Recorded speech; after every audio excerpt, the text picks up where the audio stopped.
అక్కాచెల్లెళ్ల చిన్ననాటి ఆనందం కథ మొదలు పెడదామా? అనిత, మధు, దీప ముగ్గురు అక్కాచెల్లెళ్ళు. చిన్నప్పుడు ఎన్నో అల్లరి చేష్టలతో నవ్వులతో రోజులు గడిపిన వీరు ఎంత పెద్దవాళ్లైనా ఒకరికొకరు అండగా ఉండేవారు. ఒకరోజు వారి ఊరిలో ఒక నృత్య పోటీ జరిగింది. ముగ్గురూ పాల్గొనాలని అనుకున్నా అనితకు నృత్యంలో ఆసక్తి ఉండగా, మధుకి పాటలు ఎక్కువగా ఇష్టమయ్యేవి.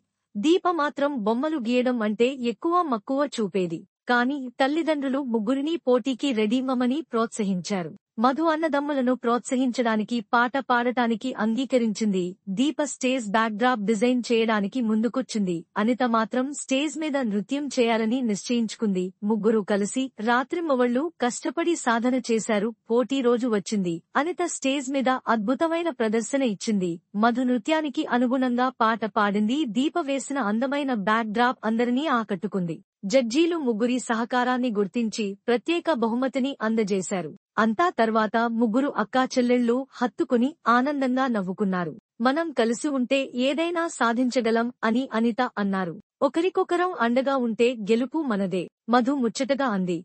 అవును, మనం భిన్నమైన హృదయాలు ఒక్కటే అంటూ దీప వారిని హత్తుకుంది. ఆ రోజు వారు జీవితాంతం గుర్తుంచుకునే ఒక గొప్ప అనుభవంగా మారింది. అక్కాచెల్లెళ్ల అనుబంధం అలా మరింత బలపడింది. ఈ కథ బాగుందా, ఎలా అనిపించిందో కామెంట్ చేయండి. మరి ఎన్నో కథలు కోసం లైక్, సబ్స్క్రైబ్ చేయండి. థాంక్యూ.